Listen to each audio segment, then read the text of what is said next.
Je suis à travers le masque, à travers les pensées, sensations et émotions. Je suis à travers ce masque que j'appelle moi, ce masque de la personnalité que je décore chaque jour. À chaque instant, durant chaque activité, ce sentiment d'être reste le témoin des phénomènes extérieurs et intérieurs changeants. Mais ce sentiment est quant à lui permanent. Dans ce monde de changement permanent, la mort est perçue comme une fatalité qui effraie l'ego. En fait, la mort fait elle-même partie du changement. Mais en réalité, je me pose la question, qui meurt? Qui s'éteint au moment du décès? Pour bien comprendre la question, il faut déjà savoir qui vit. Qui est, en cet instant, en train de vivre l'expérience de la vie? Qui perçoit le monde derrière le masque que vous appelez moi? Qui agit? Qui voit cette vidéo? Qui entend ces paroles? Les réponses à ces questions qui surgissent dans votre intellect ne sont que des pensées nourrissant la perspective réconfortante que vous avez de la réalité.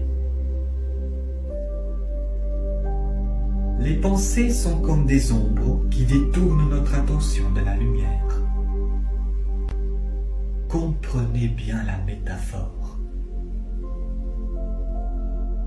Les pensées disent ce que nous sommes, ce que la réalité est, ce que nous devons être ou faire. La croyance même est un système de pensée. Les pensées sont des filtres qui nous empêchent de voir clair la réalité. Ces mêmes pensées conditionnent le comportement humain. En fait, si nous analysons bien le monde,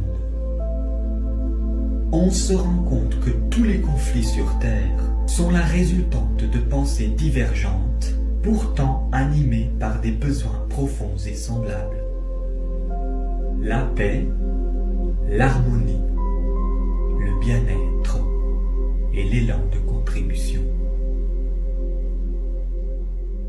Ne confondons donc pas les besoins profonds d'un être avec les stratégies employées censées permettre d'épanouir ces mêmes besoins. Revenons donc à notre identité. Je vous pose une question à la fois simple, mais difficile à y répondre. Qui perçoit cette vidéo? Qui êtes-vous au-delà du masque que vous appelez moi?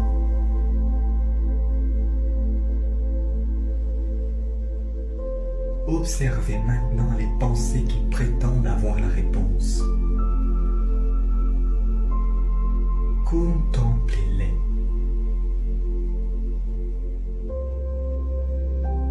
Ne vous identifiez pas à ces pensées.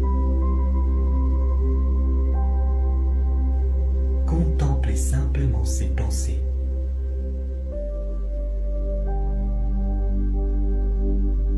Une fois prêt,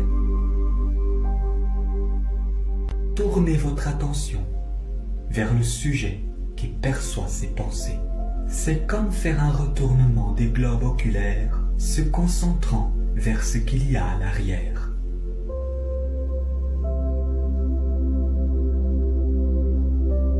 Ne tournez pas réellement les globes oculaires.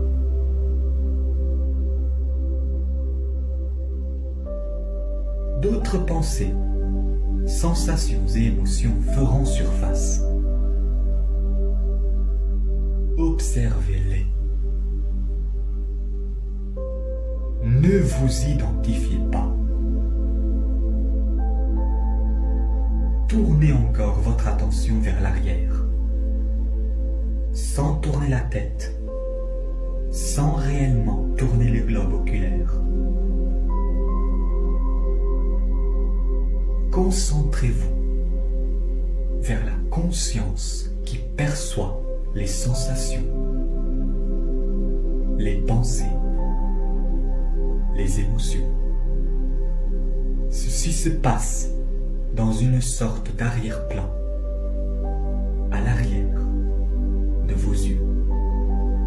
Quelque chose se vit en tant que vous.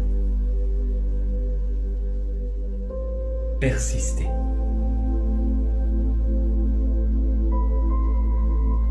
Encore des pensées arrivent.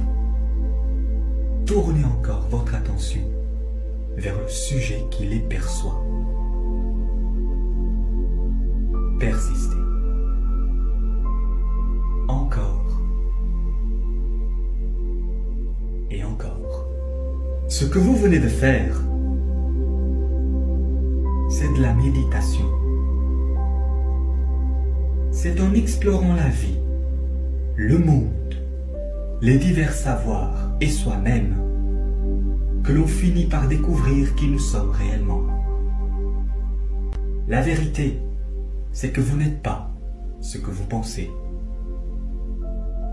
Ce « je suis » qui nous anime dépasse tout entendement conceptualisable. Je suis la vague.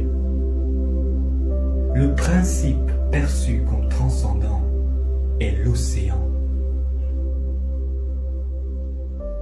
L'esprit, ce « je suis » qui anime toute chose, est l'eau qui compose l'étendue de toute existence. L'esprit est ce qui compose l'océan et les vagues. Il n'existe qu'une seule conscience, se manifestant en tant qu'univers et tout ce qui existe, dont nous-mêmes. Le moi que vous pensez être est une manifestation de cette même conscience, dans le seul but d'expérimenter la vie, sans but particulier. La vie s'expérimente simplement sous toutes les formes. Tout ce que je vous dis à l'instant, ne le croyez pas sans l'explorer. Ne le rejetez pas non plus sans méditer. Vous devez être capable de mettre de côté vos dogmes et croyances afin d'explorer le monde et votre identité. Pour connaître votre identité au-delà du nom et de la forme et réaliser le bonheur véritable, l'intellect doit se taire durant la méditation.